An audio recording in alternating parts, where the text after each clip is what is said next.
हमारे जो अगले गेस्ट है, he is like a magician जो सपनों को रियलिटी में तुरंत बदलते हैं, बिल्कुल क्लियरली एंड क्रिएटिवली, जो सोच को 3D में और इमेजिनेशन को एनिमेशन में बदलते हैं।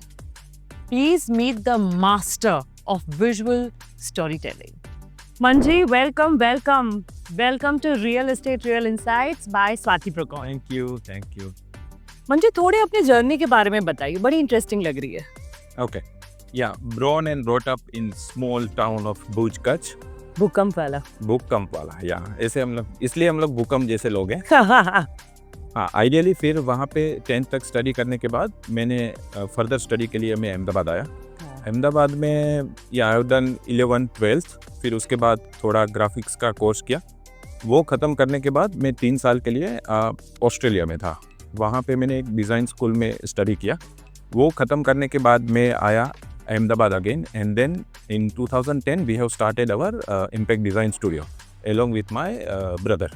अच्छा। और या आज तक वही कर रहे हैं, जो चालू किया है वही। वाह, पहले से पता था मुझे यही करना है। हाँ, माइंड में ऐसा ही था पहले से था मेरा कि मेरे को बिजनेस ही करना है। I don't want to do it job. हाँ। मुझे कैसे भी होके जॉब नहीं करना है, मुझे बिजनेस करना है। और या मेरे को इसमें थोड़ा इंटरेस्ट था डिज़ाइन फील्ड में ये, और मेरे को सबसे ज़्यादा अच्छा चीज़ लगता है लोगों के साथ मिलके बात करना, but not on the front of the camera. जो आज करना पड़ रहा है। आज करना हो रहा है। डिजाइन फील्ड में करना है तो पहले से ये जो आप कर रहे हैं 3D एनिमेशन यही था, या बाद आपने कुछ और शुरू किया और बाद में पिवट किया? या पहले ग्राफिक्स में भी मैं कर रहा था, 3D भी कर रहा था। ऑन दैट टाइम क्या था कि फोकस एकदम फिक्स नहीं था कि यही चीज़ करना है।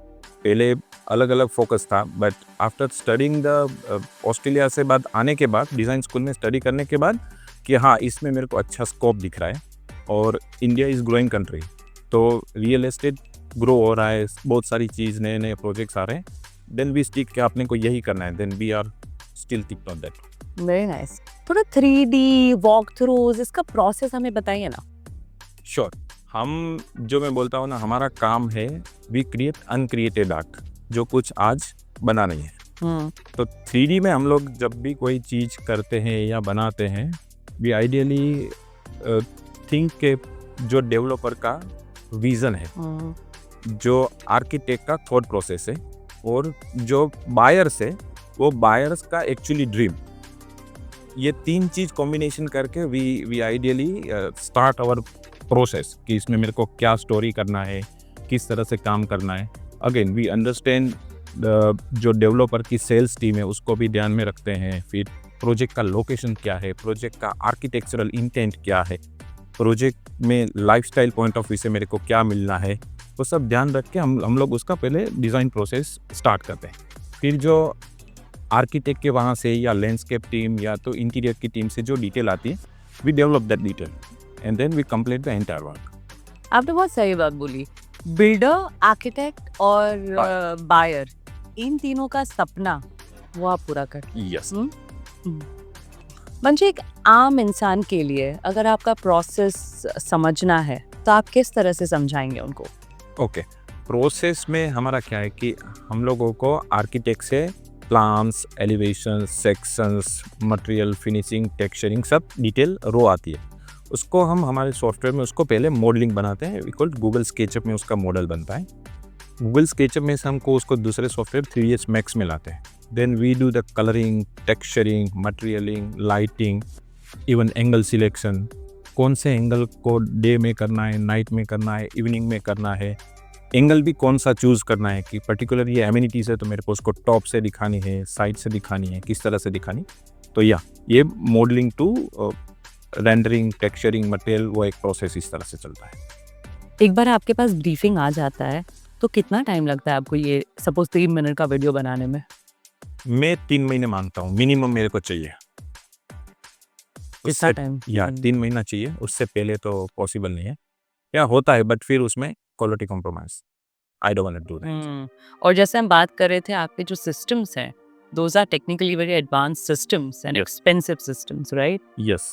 सो वो it will cost us around 16-17 lakhs each computer with the high-end graphics card, high-end processor, like too many numbers of RAM, like we use 512 GB RAM in each and every computer. Yeah, so very powerful machines. Right. And yeah, वो 4 साल के बाद हमको वो वापस पुराने लगने रहते हैं, तो नहीं लेते हैं. नया लेते हैं. और जो टीम मेंबर्स हैं जो इस वीडियो पे काम करते हैं उनका एजुकेशन क्वालिफिकेशन क्या होता है? They all are like creative guys. Maybe they have a proper knowledge of lighting, texturing, materialing. और हम लोग उसको ग्राफिक्स के बंदे बोलते हैं, जो हम लोग जब हायरिंग करते हैं तो जो ग्राफिक डिजाइनर्स होते या हैं, graphic designer. They work on this project.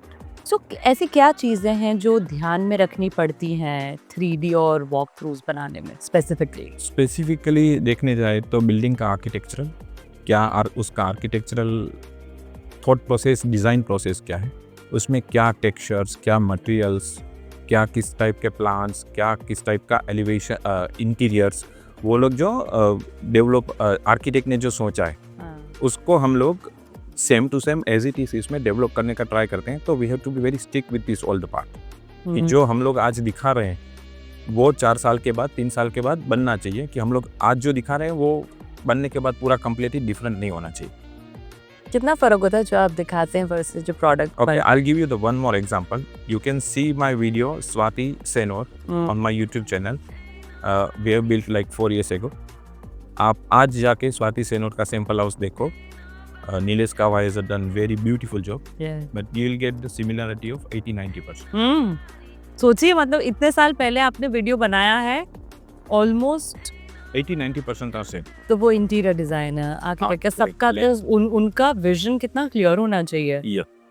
इतने साल बाद तब जाके एग्जैक्टली वो प्रोजेक्ट ये चीज बनती है. आप एक रियलिस्टिक दुनिया बनाते हैं जो अभी सिर्फ ब्लूप्रिंट में है, रियल में है ही नहीं. तो उसे रियल बनाने के लिए, बिलीवेबल बनाने के लिए किस तरह की स्टोरी टेलिंग के बारे में आपको सोचना पड़ता है? देखो, स्टोरी टेलिंग में हम लोग जब भी प्रोजेक्ट्स लेते हैं तो डेवलपर से मेरा फर्स्ट क्वेश्चन होता है कि who is your target audience. आप ये जो प्रोजेक्ट बना रहे हो किसके लिए बना रहे हो. तो वो टारगेट ऑडियंस बेस पे हम लोग पूरा स्टोरी लाइन करते हैं कि भाई हाँ, ये उबर लग्जरी प्रोजेक्ट है तो मुझे इस तरह से इसमें ये चीज़ पे फोकस करना है.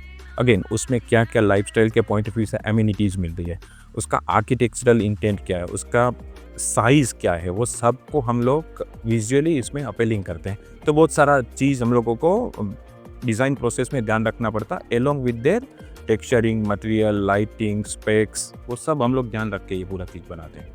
सोचिए, टेक्सचरिंग, मतलब अभी तो प्रोजेक्ट है भी नहीं पर फिर भी विजुअली वो टेक्सचर दिखाना. एंड आई अंडरस्टैंड आपको कस्टमर्स, ये पर्टिकुलर कस्टमर के क्या एस्पिरेशंस होंगे, क्या इंटरेस्ट होंगे उनके, क्या लाइफस्टाइल वो जीना पसंद करते हैं, वो सारा आपको दिखाना पड़ता है एक 2-3 मिनट के वीडियो में. है ना. और वो भी हम लोग इस तरह से देखते हैं कि इसका टारगेट ऑडियंस, क्योंकि आज किसी को मैं लग्जरी कार बेच रहा हूँ तो उसका दिखाने का तरीका मेरा उस एंगल से होना चाहिए. Same things we do in our project as per the target audience. उसका बजट क्या, उसके पास आने वाले बायर कौन है, वो सब सारी चीज़ हम लोग देख के डिज़ाइन करते हैं. राइट. मंजी, आपके पास बंगलोज से लेकर हाई राइजेस, कमर्शियल से लेकर रेसिडेंशियल प्रॉपर्टी, सारे प्रोजेक्ट्स आते होंगे. आप कैसे डिफरेंशिएट करते हैं वन प्रोजेक्ट टू अनदर? या हमारे पास सब अलग अलग तरीके के प्रोजेक्ट है. अगेन, जो मैं पहले बताया कि मेरे को उसका फर्स्ट टारगेट ऑडियंस समझना है, उसके बेस पे ही we design entire different story. Commercial है तो उसमें क्या लोकेशन का एडवांटेज है, कनेक्टिविटी का एडवांटेज है, वो उसको ज़्यादा फोकस करते हैं. रेसिडेंशियल में लाइफस्टाइल, बायर का इमोशन, वो सब को टारगेट करते हैं. विलाज में if we are in weekend villa, तो वीकेंड विला में मैं यहाँ से जा रहा हूँ तो मुझे क्या एनवायरनमेंट वहाँ पे मिलेगा, मुझे क्या नेचर मिलेगा, वो हर एक चीज़ पे हम लोग डिफरेंट एस्पेक्ट से काम करते हैं. राइट. वो प्रोजेक्ट का एक नेचर समझना पड़ता है. विदाउट नेचर अंडरस्टैंडिंग में कुछ भी बना दूंगा तो वो नहीं चलेगा. राइट. आपने अपने इंडस्ट्री में पिछले 5-10 सालों में क्या क्या चेंजेस देखे हैं? आइडियली बहुत सारा चेंजेस देखा. पहले तो जो हमारे पास जो कंप्यूटर्स थे या सॉफ्टवेयर, आज के दिन में इतना नया नया वेरिएशंस आता रहता है in terms of computer, in terms of software.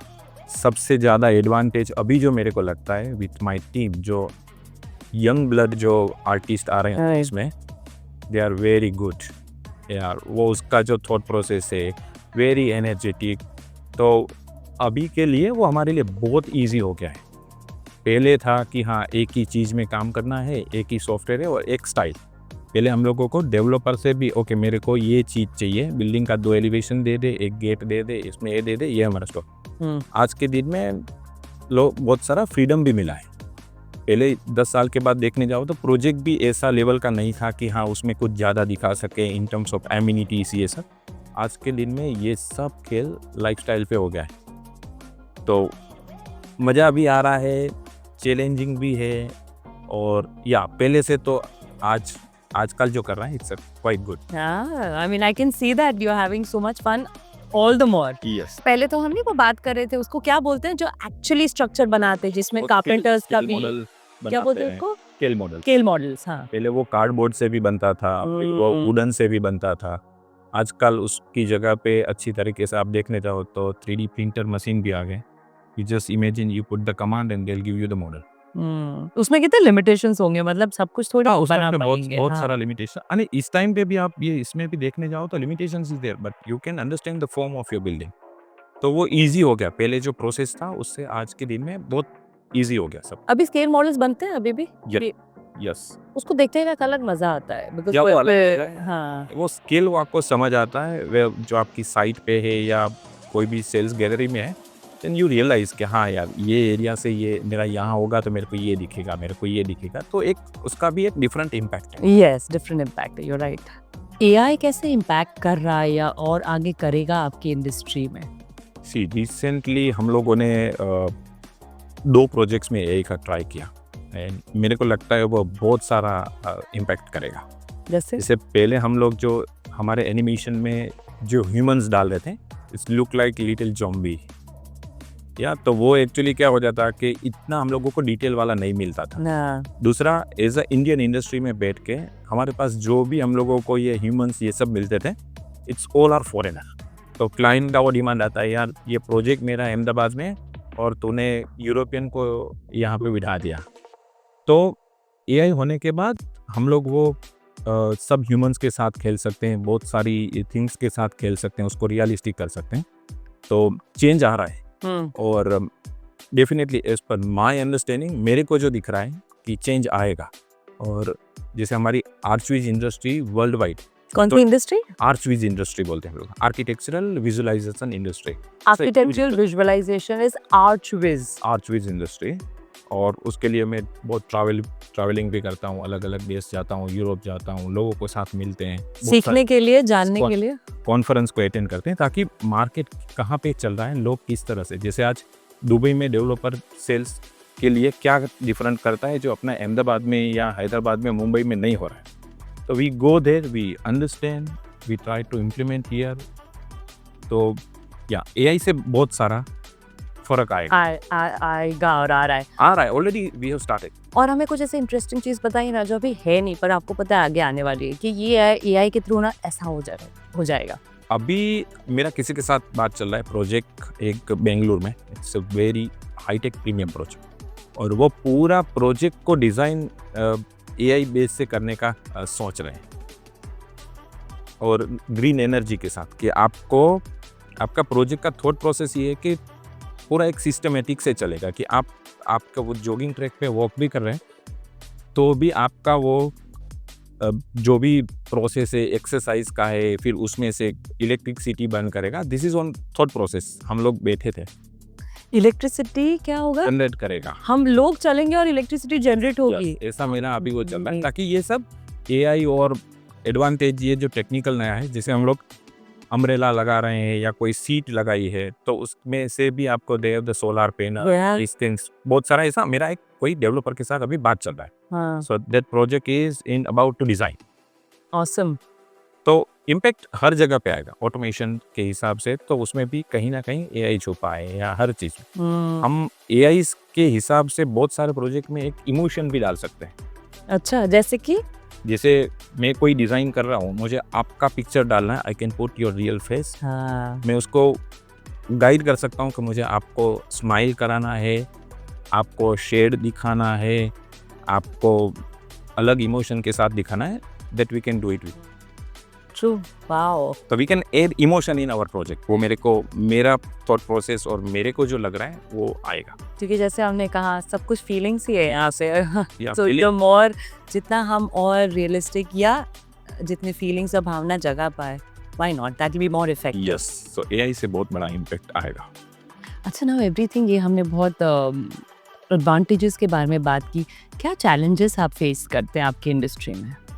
Challenges में मेरे को देखो, कोई भी प्रोजेक्ट्स हम लोग लेते हैं तो एक थॉट प्रोसेस से लेते हैं.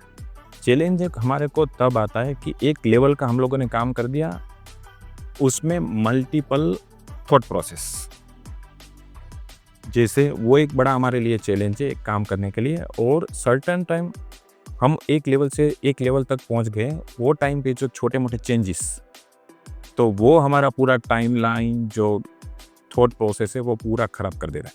Otherwise, there is no challenge. It's while rendering of the animations, we use high-end computers. कभी-कभी उसमें challenges आता है कि मैं सोच रहा हूँ ये टाइम पे क्यों नहीं हो रहा है. But it's a computer generated stuff. वो कंप्यूटर का वो है. But otherwise कोई challenge नहीं है मेरे हिसाब से. जैसे आपने शुरुआत में कहा too many people involve, so जैसे ना too many cooks spoil the broth, मतलब बहुत अलग अलग क्रिएटिव दिमाग इन्वॉल्व होते हैं, तो सबके अलग अलग इनपुट्स आते हैं जो आपके काम में दिक्कत देता है. Got it. और मेरे हिसाब से वो इनपुट्स एक टाइम पे पहले whenever we start the project ना, वहाँ पे आ जाता है, तो वो उसको एकोमोडेट करना हमारे लिए ईजी है. बट एक लेवल तक जर्नी हम लोग कर लेते हैं, वहाँ से बेक आना इट्स वेरी डिफिकल्ट. फिर ना टाइम वो हमारा प्रोजेक्ट का timeline, again next commitment with the different project, वो सब खराब होता है. वहाँ पे मेरे को थोड़ा अनकंफर्टेबल सा फील होता है, और वो मेरे लिए सबसे ज़्यादा चैलेंज. आप इतने सारे नए नए प्रोजेक्ट्स देखते हैं, लोगों से मिलते हैं, आपको क्या लग रहा है कि कैसे हमारी लाइफस्टाइल और एलिवेट हो रही है इन टर्म्स ऑफ लग्जरी? देखो, हम लोग जो अभी प्रोजेक्ट कर रहे हैं, मैं 2000 स्क्वायर फीट से लेके 15-17 हज़ार स्क्वायर फीट तक का अपार्टमेंट बना रहा हूँ. सबका अलग अलग थॉट प्रोसेस है. लग्जरी सेगमेंट में बहुत सारी amenities, you will think like you are in a five star hotel. तो सब एमिनिटीज़ आपको आपके घर में मिलती है या आपके घर के प्रीमाइसिस में मिलती है. आज से 5 साल पहले स्विमिंग पूल बनता था, आज वो स्विमिंग पूल टेम्परेचर कंट्रोल हो गया. पहले मेरे को सलून, स्पा, वो सब चीज़ें नहीं मिलती थी, आज वो अपार्टमेंट में मिल रही है. या बहुत सारे प्रोजेक्ट्स जो हम लोग वर्टिकल डेवलपमेंट में करते हैं, let's say we are doing one project 63 story. वो प्रोजेक्ट में इस तरह से डिज़ाइन है कि you can walk 800 metre above the sky, means 63rd floor पे. या हैदराबाद में जो तो वो बहुत सारी चीज पे नया नया फोकस आ रहा है, लोगों को नया चाहिए और नया मिल रहा है. ये क्या है जो 800 मीटर चलना आपने जो बताया? Sky deck on the sky deck. या इट्स अ स्काई. ऊपर 63rd फ्लोर पे आप वॉक कर सकते हैं, व्हिच ऑलमोस्ट फील्स दैट आसमान में चल रहे हैं. You can walk, you can swim, you can drink coffee. और वो बनाया ऐसा है पूरा एकदम. Yes yes yes. All projects are in process, but या उबर लग्जरी प्रोजेक्ट्स में डिफरेंट टाइप. तो बहुत सारी लाइफस्टाइल के पॉइंट ऑफ व्यू से बहुत फर्क आया. अगेन वो आता है ड्रीम. ऐसी कुछ चीज बताइए ना कि हमने सोची भी नहीं होगी कि वाह ऐसा कैसे लिविंग हो सकता है ऐसा कुछ दिमाग में. या let's say one project, we have a sky 4 sky pods on the 56th floor. Sky pods, हाँ मतलब 6th फ्लोर. उसमें एमिनिटीज का वेरिएशन इस तरह से है कि लाइक जैसे अपनी लाइफ के साथ 5 एलिमेंट्स लगे हैं. We have used 4 elements of that project and 5th element is my space. और उसमें जो एमिनिटीज जो आर्किटेक्ट ने डिजाइन किया है पर्टिकुलरली, जैसे फायर है तो you have the amenities like fire. Your interior design area it's look like a fire theme. There is a water, it's a different. अच्छा, तो मैं अगर अपने बेडरूम या ड्राइंग रूम में बैठी हूँ तो मुझे लिटरली लगेगा कि मैं ऐसे आग के बीच में बैठी हूँ. नहीं, it's a common amenities. Common amenity. हाँ. वाह, ये तो हमने सिर्फ फ्लाइट में देखा है, वो नहीं इंटरनेशनल फ्लाइट्स में कभी कभी वो आपको आवाज और विजुअली सुनाई देती है. तो ये पूरा 3D में आप ये बनाएंगे कि 3D में बनते हुए और बिल्ट बनेगा. कि हम जंगल के बीच में बैठे हैं Yes, you are on the in between the या ओशन के बीच में? Yes. अच्छा, wow. so, multiple different time type के प्रोजेक्ट्स, डिफरेंट थॉट प्रोसेस के साथ प्रोजेक्ट्स बन रहे हैं, डिफरेंट टारगेट ऑडियंस के हिसाब से प्रोजेक्ट्स बन रहे हैं. लाइक प्रोजेक्ट स्टार्ट होता है 80 लाख से 40 CR तक पर फ्लैट रेसिडेंशियल. तो या वो मैटर करता है क्या है, बट बहुत सारा चेंज और डिफरेंट थिंग्स आ रहा है. राइट. एक कस्टमर जब बिल्डर के ऑफिस में आता है तो आपका जो वीडियो आपने जो बनाया है वो किस फॉर्म में दिखता है? उनका एक थिएटर रूम होता है या फ़ोन पे दिखता है वो? आइडियली मैं प्रोजेक्ट लेता हूँ तो इवन मैं मेरे कोटेशन में लिखता हूँ क्या आपको मेरा वीडियो चलाना है तो I need a brand TV, ताकि उसमें मैं प्रॉपर कलर देख सकूँ with the good sound effect. Right. आप कुछ भी चीज़ बनाते हो और उसको कोई भी वो मीडियम में चलाएंगे तो उसका फील नहीं आएगा. ओके. ज़्यादातर जो ओवर लग्जरी प्रोजेक्ट्स हैं उसका सेल्स गैलरी में ही प्रीमियम थिएटर रहता है. तो जब जैसे कस्टमर आता है पहले वो उसको वीडियो दिखाते हैं कि how the entire project will look like, उसके बाद फिर उसका सेल्स बंदा उसको सब समझाता है. Ideally but I still prefer कि एक थिएटर होना चाहिए, है ना? थिएटर का अलग ही फील आता है. But with the good sound effect. या चलो अभी मान जी थोड़ा गेम टाइम, ठीक है? Let's play. Let's play. Come on. Let's have a quick rapid fire. Sure. Ready? Ready? You're totally ready एकदम. Okay. SketchUp या 3ds Max? बोथ, क्योंकि दोनों एक दूसरे के भाई बहन है. एक तो चूज करना पड़ेगा ना. 3ds Max. Okay. Why? उसके सिवा ये नहीं हो सकता. Okay. कमर्शियल या रेसिडेंशियल ज्यादा किक किस में मिलता है? रेसिडेंशियल. क्यों? उसमें मैं इमोशन दिखा सकता हूँ. कमर्शियल्स में मेरे पास या कम रहता है. एक आर्किटेक्चरल डिटेल जो आपको हमेशा एक्साइट करती है? बिल्डिंग का एलिवेशन. टेक्सचर या लाइटिंग फाइनल रेंडरिंग में ज्यादा इफेक्टिव क्या लगता है? आइडियली बोथ, बट या लाइटिंग में कुछ भी मैं छुपा सकता हूँ, टेक्सचर्स में नहीं छुपा. नहीं. आपके हिसाब से सबसे ज्यादा ओवरयूज्ड या अननेसेसरी एलिमेंट क्या है 3D रेंडर्स में? बहुत सारी इमेज बना दो, बहुत बड़ा लंबा वीडियो बना दो, वो नहीं होना चाहिए. छोटा बेटर. छोटा better. What is that one thing that is always open on your desktop when you're working? मेरा टास्क मैनेजर और रेफरेंसेस. बेस्ट कॉम्प्लीमेंट जो अभी तक आपको आपके काम के लिए मिला है? सी वी आर द स्टूडियो. हम जितने भी सॉफ्टवेयर यूज़ करते हैं, Autodesk, we are on their website.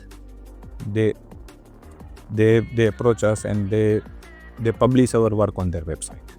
Corona render जो हम लोग रेंडर इंजन यूज़ करते हैं वो भी उसकी वेबसाइट पे भी हमें. i2 software, AXYZ. So most of the software we use, we are on their website or they have certain publication for us. That's the best achievement, I think. 100%, absolutely. More than like one single project. Yeah. Absolutely. कोई एक ऐसा render जो आप कभी बदलना नहीं चाहेंगे सालों बाद भी? मल्टीपल प्रोजेक्ट्स आ गए. हैदराबाद में है, अहमदाबाद में है, कलकत्ता में है, चेन्नई में, या बट वन डिज़ाइन जो मेरे को बहुत अच्छा लगता है, इट्स अ प्रोजेक्ट कॉल्ड अनुथाम इन अहमदाबाद, जो मैं बदलना नहीं चाहता. हाँ. Impact 3D in 3 words. Quality, creativity and team work. म्हणजे थैंक यू, आपने हमें इतने अच्छी तरह से समझाया ये पूरा प्रोसेस. मुझे भी इतना डिटेल में नहीं पता था एग्जैक्टली. हमें बेसिक पता था 3D क्या होता है, बट आपने वॉक थ्रू समझाए और कैसे ये पूरी इंडस्ट्री काम करती है. एंड आपका कितना बड़ा हाथ है जब लोग एक एक्चुअल फ्लैट खरीदते हैं, उसमें आपके काम का कितना बड़ा हाथ होता है, ये आज हमें समझ आया. And any kind of property. Again thank you Swati कि ये मौका दिया मेरे को. और आई कैन एक्सप्लेन कि हम लोग क्या करते हैं, किस तरह से काम करते हैं. So thank you everyone. Thank you for educating us and for all the information. Thank you. Take care. Bye.